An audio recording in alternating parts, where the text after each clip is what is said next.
बिस्मिल्लाहिर्रहमानिर्रहीम। अस्सलाम वालेकुम। आपका मेज़बान इफ्तिखार सिद्दीकी MIM न्यूज़ से आपके प्रोग्राम मेज़बान हाजिर। आज हम बताएंगे कि कल जो इमरान खान साहब को गिरफ़्तार किया गया था, उसके बाद आज अदालत में पेश किया गया। सुबह उनको बड़े फ्रेश नज़र आ रहे थे। मैं आज आपको एक बात ये बताऊं कि जो ख़बरें सुनने में आ रही थी कि जी उनके साथ ऐसा वो किया गया है, बिहेव किया गया है और उनको जो है तशद्दुद का निशाना बनाया गया, लेकिन आज जब वो अदालत में मौजूद थे तो वहाँ पे उनके चेहरे से किसी किस्म की कोई वो नज़र नहीं आ रही थी कि उनको कोई परेशानी है। मुस्कुरा रहे थे वो और बहुत अच्छा पोस्चर था उनका। तो बहरहाल उनको अदालत में पेश किया गया और उनके वकीलों ने कहा कि जी ये जो है गलत तरीके से वो किया गया, लेकिन चूँकि हाई कोर्ट के इस्लामाबाद हाई कोर्ट के चीफ जस्टिस ने कल ऑर्डर पास कर दिए थे कि नहीं जी ये गिरफ्तारी जो है ये कानूनी है, लेकिन जो उन्होंने किया है वो हतक इज्जत है हमारे कोर्ट की, तो हम उस पर तो उनके ऊपर एक्शन लेंगे, लेकिन रेंजर्स ने जो गिरफ्तार किया है वो गलत नहीं है, वो कानून के तहत है।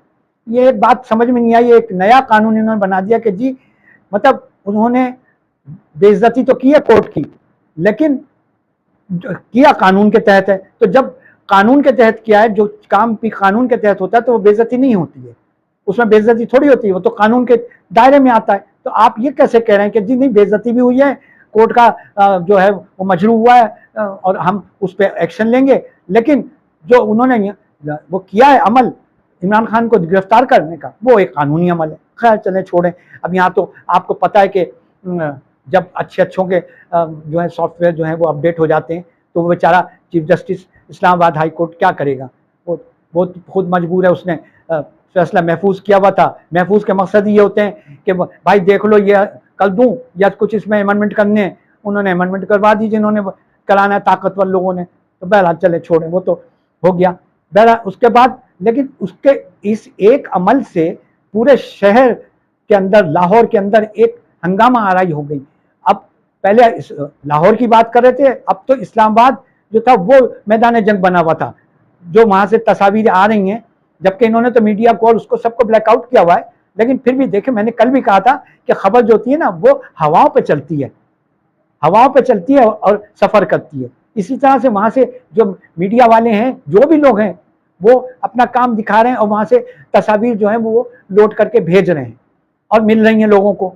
ये अलग बात है कि लोग उसको नहीं दिखा रहे, ये एक अलग बात है, लेकिन मिल जरूर रही है सारी इत्तलात। और अब ये आलम हो गया है जनाब, जो कल उन्होंने बलवाइयों ने ये हरकत की है, जो कि बिल्कुल नाजेबा हरकत है, और हम इसका बिल्कुल फेवर नहीं करेंगे कि आपको किसी किस्म के गैर कानूनी उसमें मुलविस नहीं होना चाहिए। जलाओ घेराओ, ये जो है ये सियासी लोगों का काम नहीं है, ये दहशतगर्दों का काम है। तो इस किस्म के काम जो है ये नहीं होने चाहिए। और जो इत्तलात आ रही है वो ये है कि इस मजमे में कुछ दहशतगर्द घुसा दिए गए हैं और बाकायदा उसकी फुटेजेस हैं लोगों के पास। और वक्त आने पे वो कहते हैं हम फुटेजेस भी दिखा सकते हैं कि कैसे आए हैं और कहाँ से दाखिल हुए हैं और उन्होंने क्या किया है। आज एक फोटो मैं देख रहा था, उसमें एक लोगों ने एक आदमी को पकड़ लिया जो आवाजें लगा रहा था, जलाओ जलाओ, मारो, गाड़ी को जला दो, ये कर दो। उन्होंने उसे पकड़ लिया, भाई तुम कौन हो, तू कौन है, हम पुरअमन एहतजाज करें, तू कौन है। उन लोगों ने उसका घेराव कर लिया, लेकिन वो आदमी देखने से ही लग रहा था कि वो किसी एजेंसी का आदमी है या किसी दहशतगर्द तंजीम से उसका ताल्लुक है। बहरहाल उसको उन लोगों ने बड़ी मुश्किलों से वो चलता हुआ वहां से बच बचा के निकल गया। लेकिन ये कि ये इस किस्म के काम जो है ये दहशतगर्दों के काम है, ये आवाम के काम नहीं है। और फिर आप लोग खुद कहते हैं कि जी इमरान खान के साथ जो है वो जो है बर्गर बच्चे आग लगा सकते हैं, उनसे अपने सिगरेट नहीं जलती है, तो आप बात कर रहे हैं कि वो करेंगे। ये काम दूसरे लोगों का है। बहरहाल जो कर रहे हैं उनके से आनी हाथों से बिल्कुल निमटना चाहिए। राना सनाउल्लाह साहब ने कहा कि हम आनी हाथों से निपटे, मैं कहता हूँ बिल्कुल आनी क्या डबल आनी हाथों से निपटिए, आप उन्हें पकड़िए। लेकिन ये इस हद तक नौबत आने क्यों दी, इसका कोई जवाब देगा नहीं, इसका जवाब आपके पास भी नहीं है।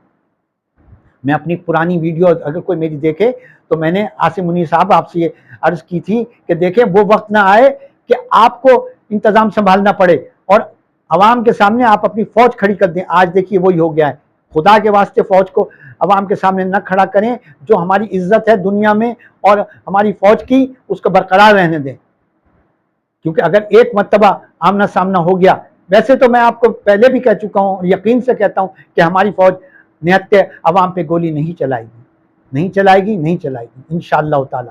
لیکن ایسا وقت کیوں آنے دے رہے ہیں؟ اب 245 کے تحت، آرٹیکل 245 کے تحت انہوں نے فوج کو طلب کر لیا اسلام آباد میں، لاہور میں اور خیبر پختونخوا کے اندر۔ آہستہ آہستہ دوسرے جگہوں شہروں میں بھی فوج چلی جائے گی تو پورا فوج کا کنٹرول ہو جائے گا۔ تو پھر آپ حکومت کر کیوں نہیں بھائی؟ جاؤ نا، اس لیے تو کہتا ہوں یہ اس عوام حکومت سے 13 لوگوں کی جو حکومت بنی ہوئی ہے کہ جب تم سے نہیں ہوتی تو چھوڑ دو۔ اور آپ سے التماس یہ ہے کہ بھائی اگر ایسا ہے نہیں چل سکتی ان سے حکومت اور یہ نہیں وہ کر سکتے تو سیدھی سادی بات ہے کہ فوج ٹیک اوور کر لے، ختم ہوگی بات۔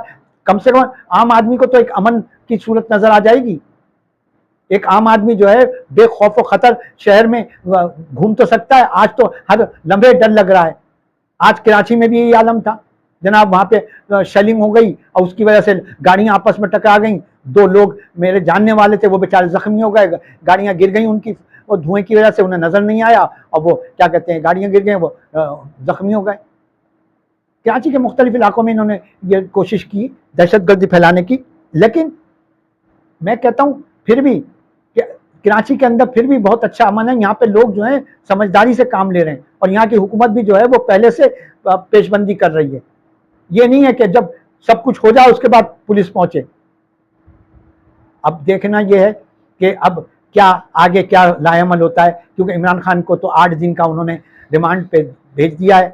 اب عمران خان صاحب اپنی گزارشات کر چکے ہیں کہ بھائی میں بیمار ہوں اور مجھے خوف یہ ہے کہ مجھے مار دیا جائے گا، تو میری بیماری کا علاج کرنے کے لیے برائے مہربانی میرے معالج ڈاکٹر کو بھیجا جائے مجھے دیکھنے کے لیے، میرے معائنہ کا چیک اپ کرنے کے لیے۔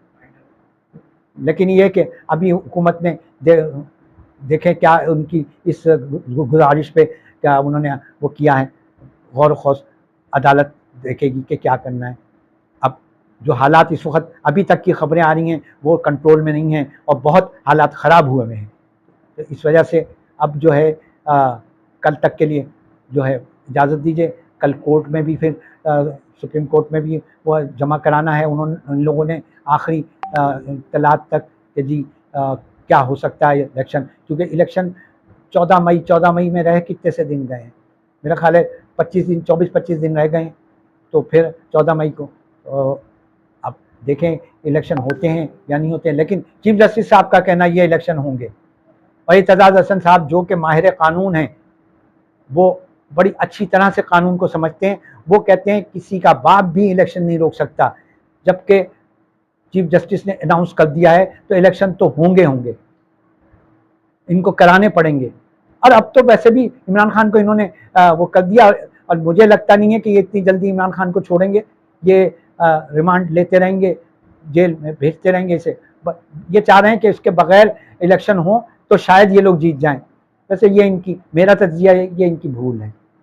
اب انہوں نے دوسرے لیڈران جو پہلی صف کے تھے پی ٹی آئی کے، ان کو بھی گرفتار کرنا شروع کر دیا، اسد عمر بھی گرفتار ہو گئے، آخری اطلاعات تک شاہ محمود قریشی کو بھی گرفتار کرنے کی کوشش کی جا رہی ہے، فواد چودھری کو بھی۔ تو بہرحال یہ کچھ بھی کریں گے، لیکن اگر الیکشن کرائیں گے تو الیکشن کا رزلٹ وہی آئے گا جو کہ مقتدر حلقوں کو پہلے ہی رپورٹ ایجنسیوں نے دے دی ہے کہ عمران جیتے گا اور وہ جیتے گا۔